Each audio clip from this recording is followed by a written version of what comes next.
श्री स्वामी समर्थ सगळ्यांना. तर आज संडे आहे. संडेसाठी सकाळी मी नाश्त्याला बनवलं होतं विदर्भ स्पेशल ज्वारीच्या पिठाची उकडपेंडी. खूप टेस्टी झाली होती. आम्ही छान असा नाश्ता करून घेतला.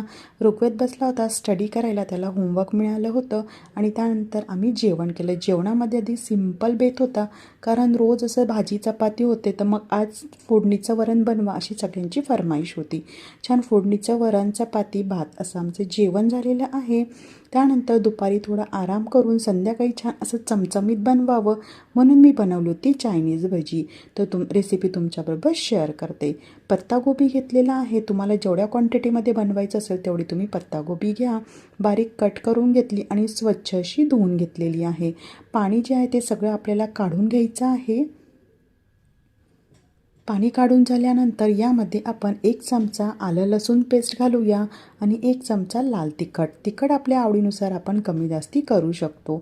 यामध्ये आपण घालूया चवीनुसार मीठ.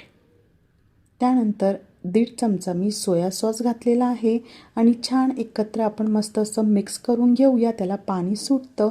त्यानंतर यामध्ये 1 चमचा 1 कप कॉर्नफ्लॉवर आणि 1 कप मैदा किंवा गव्हाचं पीठ तुम्ही वापरू शकता. मी गव्हाचं पीठ घेतलं होतं.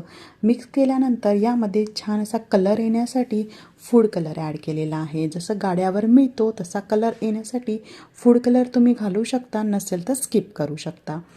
त्यानंतर कडकडीत तेल गरम करून घ्यावं आणि यामध्ये आपल्या आवडीनुसार आपण भजी तळून घेऊया.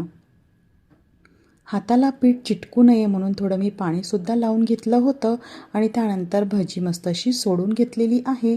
हाय फ्लेमला आपल्याला ही भजी सोनेरी रंग येईपर्यंत आणि क्रिस्पी होईपर्यंत तळून घ्यायची आहे. तुम्ही बघू शकता मस्त आपली चायनीज भजी रेडी झालेली आहे. तुम्हीसुद्धा करून बघा आणि आवडल्यास कॉमेंट करायला विसरू नका. भेटूया नेक्स्ट व्हिडिओमध्ये. जाता जाता सबस्क्राईब करायला विसरू नका. बाय.